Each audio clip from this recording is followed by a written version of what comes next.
Hey friends, today I'm going to show you how I created my Dollar Tree organizer embellishment box belly band. I don't have the original Christmas ones that I shared with you back during my Christmas and July crafts. I don't have that one to share, but we're going to make one together today. So you're going to need a piece of paper that measures 8 by 10.5. You're going to need some pattern paper, and I'm going to be using the Rosie Studios Midnight Moonlight Collection. You're going to need paper trimmer, scoreboard, some type of an adhesive, foam folder, magnets, or these little adhesive dots.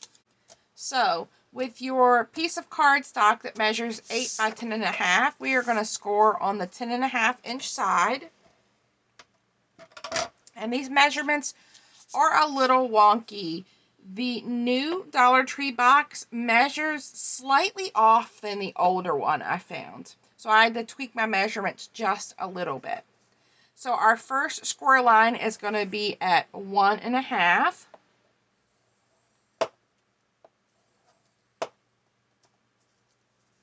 Four and 3/8, and your 3/8 mark is going to be the mark right before your half mark. So we're going to do 4 and 3/8,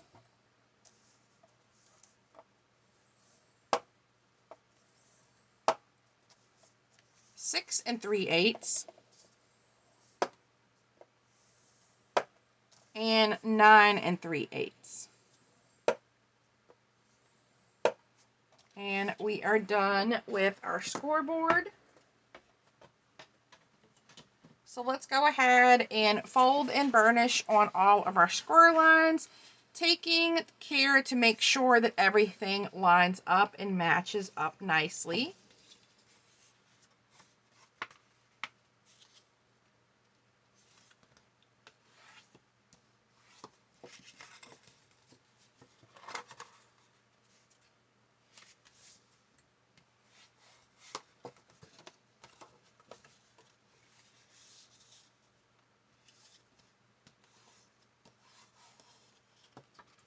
Alright, so we have the base of our belly band done. So let me bring in the Dollar Tree organizer. You can see the taller side here goes on the side. And then this is going to fold around.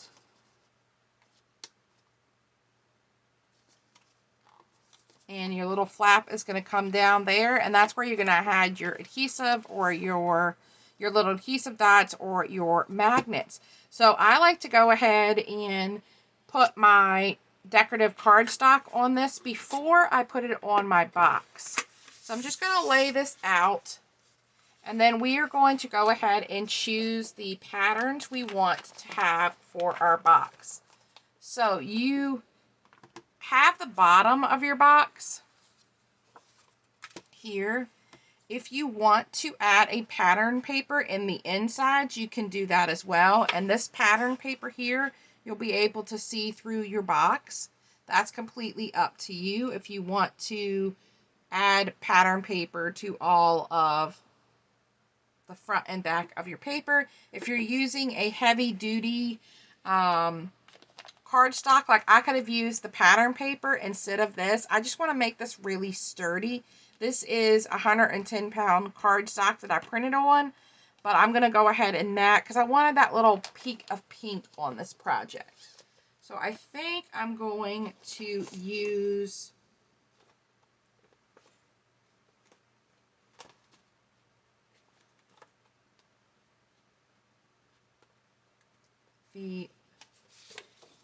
this one, and I'm thinking I want to have a different pattern on the sides.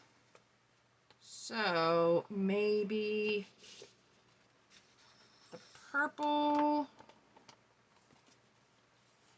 Don't think I have enough of my orange printed out. I need to print some more paper. I do have a sheet of orange. Let's see. I think I'm liking the orange better. So let's do those two as our pattern papers. So I want the more decorative piece to be on the top.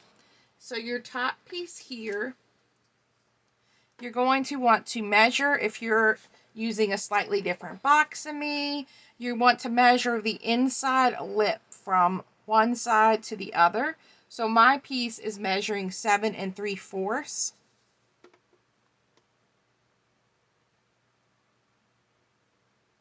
by 2 5/8. So let's go ahead and get our pattern pieces cut. I'm going to share with you the pieces you're going to need. So you're going to need a piece that measures 1 1/8 by 7 3/4, 1 3/4 by 7 3/4, 1 3/8 by 7 3/4, 2 5/8 by 7 3/4, and 2 7/8 by 7 3/4. So here are the pattern paper measurements. And again, you can cut one for both the outside and the inside. That's completely up to you. So you want to take a picture of that. Let's go ahead and cut all of our pattern paper, and then we can start assembling. All right, I have all of my pieces cut out. I decided to cut the purple and layer the full inside of my belly band in the purple. So we're going to do that first. So once you have all of your pieces cut, go ahead and start matting them down. I'm going to mat the inside of mine with purple, and then I'm going to use these two for the outside. So I'm going to do that off camera so this video isn't too long, but all you're going to do is just match your pieces on your different rectangles. So I have all of my pattern paper down. I did decide to do the actual pattern paper here, what's going to be underneath of your box. I decided to do the outside pattern there just to change it up. On the measurements, I noticed that this piece here could use about 1/8 of an inch or so, maybe not even quite that, trimmed off, because it was just a little big. And then I would maybe add just a little tiny bit more, not really 1/8 of an inch, if you don't want so much of the pink showing on the sides, as you can see. So make your mats the sizes that you want. I feel like my mats are a bit off after changing the score lines. They're just a tiny bit off. So I'm not sure if I just cut incorrectly or what happened, but it's fine. Nothing in life is perfect. So now we have to choose if we want to adhere our box down here. I chose not to adhere it down there. I adhered it on the sides here. And then you keep the top and the flap open.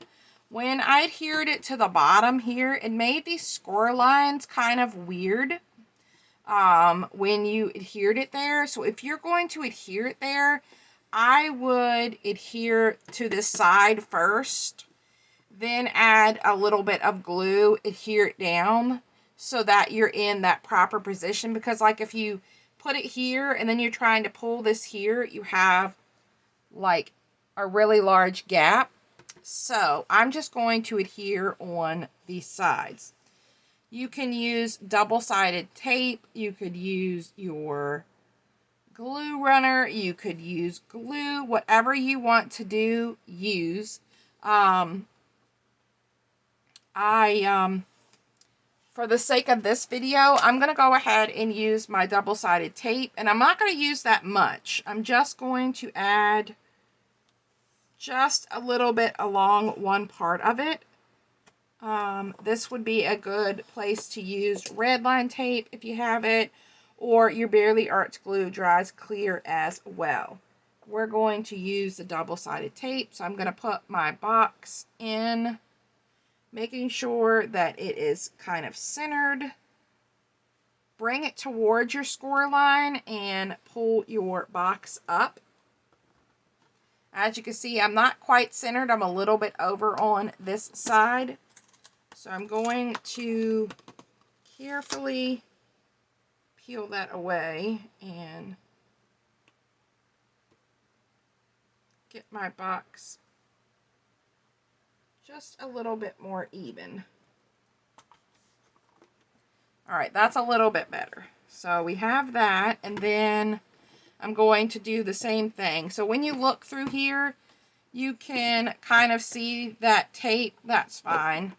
I don't think anybody's really going to be paying too much attention to the sides of the box. So I'm going to add a strip of tape here. Oops, did not mean to tear that. And then we're going to pull this up towards our box.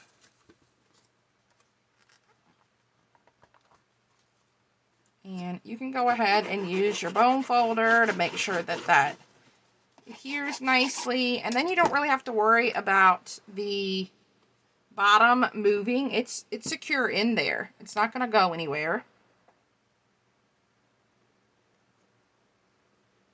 And then we just need to add our magnets or adhesive dots. So you can use hot glue to do this. You can use your wet glue. I don't trust the adhesive on these. They just don't stick for me. I used to use hot glue, but recently I'm really liking using the Bearly Arts glue. I think it has a better hold. So I'm going to add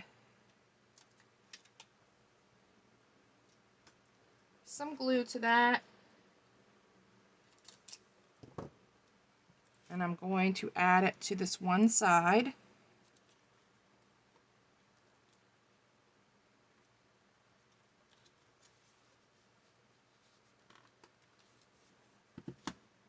And then I'm going to repeat with the other one.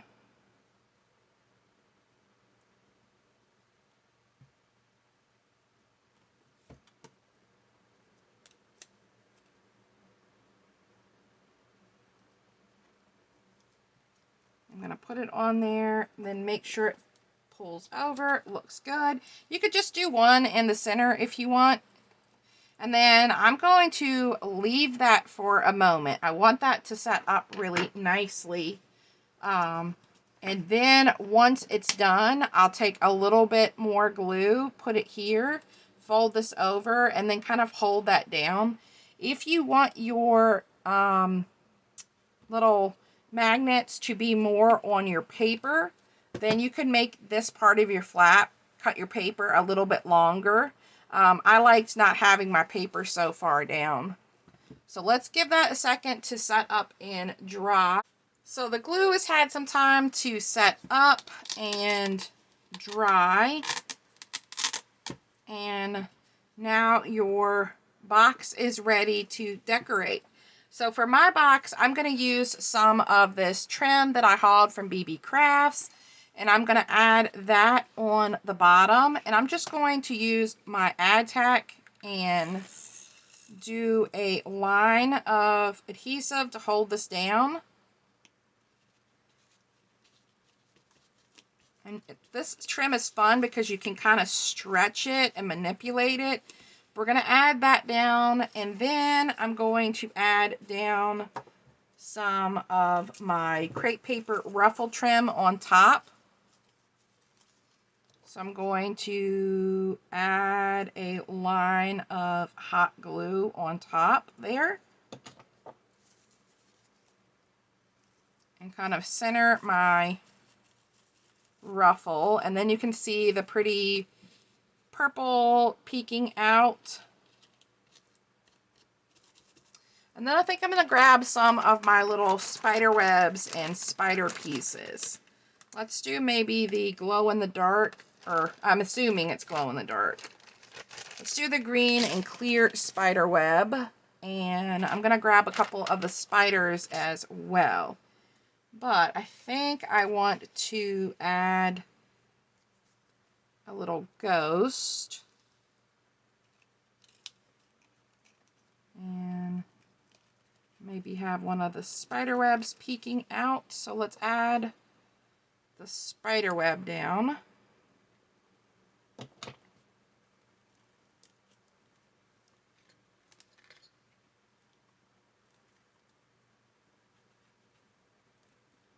We're going to put the spider web, and we're going to layer our little ghost on top. And I think I'm going to use some foam tape. As always, I like to add dimension. So let's see. Let's add pieces of foam tape. I want to make sure to cover up that glue there so you don't see that.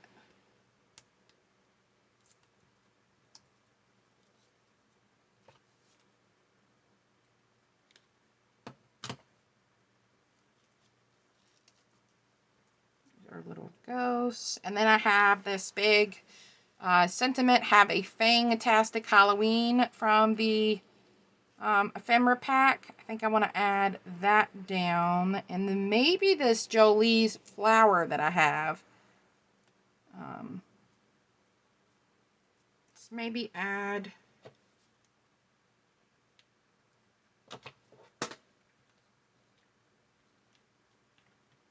Let's add this down at the end. Let's put some glue. Let's add this here first. And then we're going to pop up the sentiment.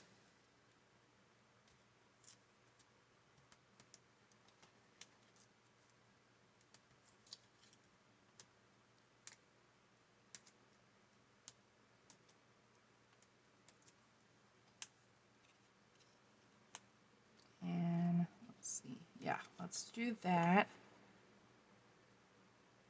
Add a little bit of glue there.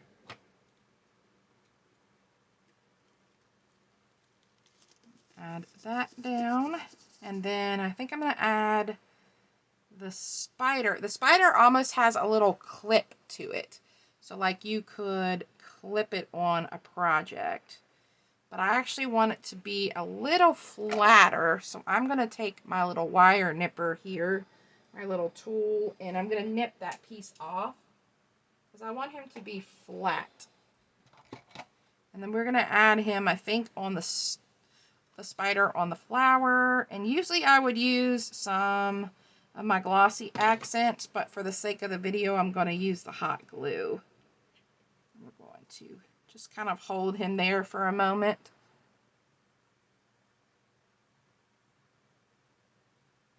Get him nice and adhered. Kind of flattened the flower out though, but that's okay. Oh, that's kind of cool. I pulled the flower through the spider's leg.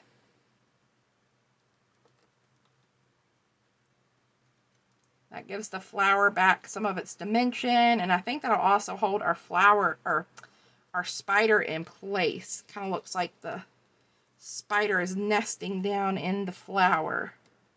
There we go. We're going to leave that, and then let's add a couple of these little spiders around.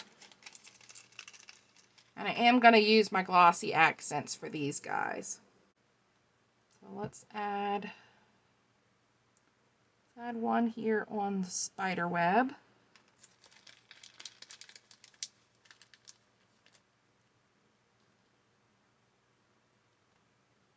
And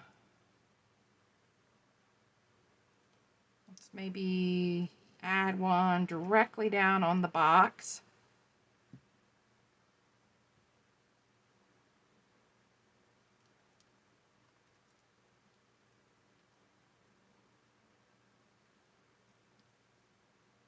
Hold those for a second, because it takes a second. They're sticking to my hand instead of the thing. Let's add a little bit more adhesive to them. There we go. All right. Hopefully that one will stay, but then we'll add that, and then let's finish it off with some gems. And then our little embellishment box project is all done.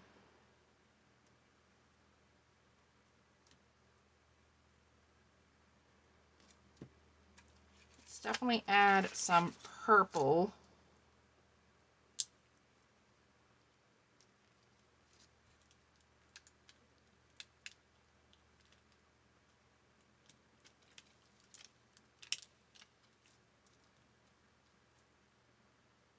Just gonna scatter these around.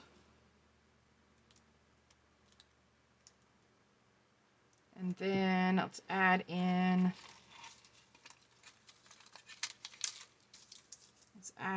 this pink one for a touch of pink. I got two stuck together there. It's a little baby and a big one. Okay, there we go. All done. So I hope you will give this project a try, and just if you need to tweak your measurements to match your Dollar Tree box, because like I said, my initial prototype was using the older model of these Dollar Tree bins, but this is the newest one that's out in store right now, and I did have to tweak the measurements just a little bit for that. But I hope you'll give this a try. I think it's a super cool way to share some Happy Mail with your crafty friends, or fill it with trinkets and embellishments and things for your swap partner. All right, guys, have a wonderful day. Talk to you soon. Bye.